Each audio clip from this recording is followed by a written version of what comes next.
여러분 안녕하세요. 시사토크 위기관리란 무엇인가의 사회자 무도경입니다. 최근 운송 네트워크 회사인 우버에서 일어난 각종 사건들로 인해 논란이 많습니다. 우버의 CEO는 과거 타 기업의 CEO들과 다르게 트럼프의 반이민 정책을 옹호하면서 이슈가 되기도 했는데요. 이번에 우버에서 일어난 일련의 사건들을 함께 살펴볼 위기관리 전문가 이경서 씨를 모셨습니다.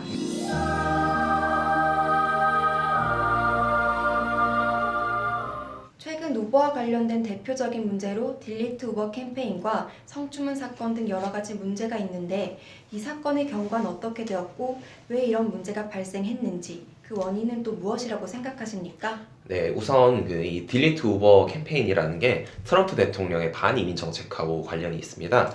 그래서 트럼프 대통령이 이 반이민 행정명령을 발표를 하자 대부분이 무슬림 이민자로 구성이 돼 있었던 미국 택시업계에서 존 F 케네디 공항으로 가는 운행을 중단을 하는 일종의 그런 파업을 전개를 했는데요. 근데 이런 와중에 우버는 오히려 존 F 케네디 공항으로 가는 그런 이용 요금을 할인을 한다든지 이제 그런 식으로 택시업계의 파업을 기회로 삼으려는 그런 모습을 보여줬습니다. 그래서 이런 야근 모습에 분노를 한 미국 시민들이 이 델리트 우버를 이제 해시태그로 달고 실제로 앱을 삭제도 하는 이제 그런 운동을 전개를 하게 된 건데요. 이렇게 되니까 이제 우버의 창립자인 칼라닉이 직원들한테 메일을 보내게 됩니다. 메일을 보내서 뭐 자기는 사실 트럼프 대통령의 이런 반이민 정책에 반대하고 오히려 뭐 이민자들을 지원하는 그런 회사의 정책을 쓸 것이다. 이런 식으로 메일을 보내고 이 메일을 이제 실제로 페이스북 페이지 같은 걸 통해서 대중들한테도 공개를 하게 되는데요. 근데 이렇게 해도 비판이 수그러들지를 않아서 칼라닉은 이제 자기가 맡고 있었던 트럼프 대통령의 경제 자문 역할 이런 것도 다 그만두게 됩니다. 그런데도 불구하고 이 딜리트 우버 캠페인이 아직도 SNS에서 계속 진행 중인데요. 그 이유가 왜 그런가 하면은 우버에서 이 사건이 끝난 이후에도 다른 사건이 계속 연이어서 터졌습니다. 대표적인 게 아까 말씀하셨던 그런 성추문 사건 이런 건데요. 이제 우버에서 엔지니어로 일하고 있었던 수잔 파울러라는 여성이 자신이 지속적으로 상사에게 성희롱을 당했다는 내용을 자신의 블로그에 폭로를 하게 됩니다.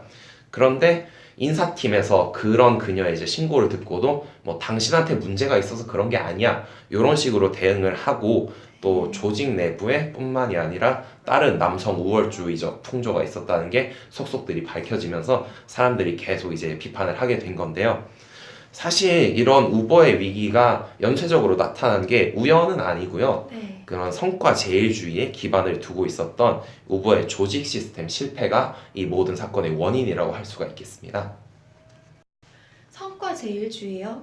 그렇게 원인을 꼽으신 이유는 무엇인가요?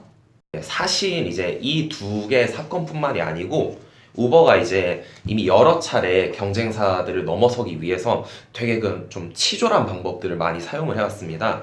뭐 운송 네트워크 미국의 2등 기업인 리프트의 차량을 계속 호출을 했다가 고의적으로 예약을 조직적으로 취소를 하기도 하고 또 뭐 경쟁사인 웨이모의 자율주행 자동차 기술을 빼오기 위해서 거기에 있는 엔지니어들을 이제 뭐 스카웃을 해온다든지 이런 식으로 또 뿐만 아니라 성과가 좋은 직원들은 A팀이라는 별도의 비밀팀 같은 거를 운영을 해서 이제 그 팀 멤버들이 저지른 비행 같은 거 눈을 감아주기도 하고 이런 식으로 성과에 약간 눈이 멀어가지고 윤리적인 경영하고는 거리가 있는 그런 행동들을 평소에 일삼아왔습니다.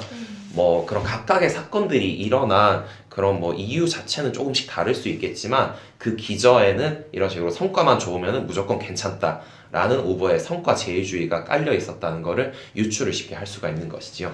그러면 우버의 이런 조직 문화를 어떻게 개선하는 것이 바람직한 기업으로 가는 길일까요?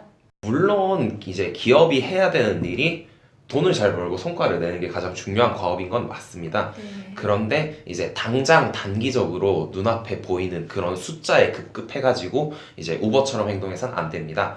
당장 이제 경영학적인 관점에서는 조금 손해를 볼 수도 있겠지만 오히려 이런 PR적인 관점에서 보다 장기적인 안목으로 공중과의 관계를 좋게 가져가는 게 좋은데요.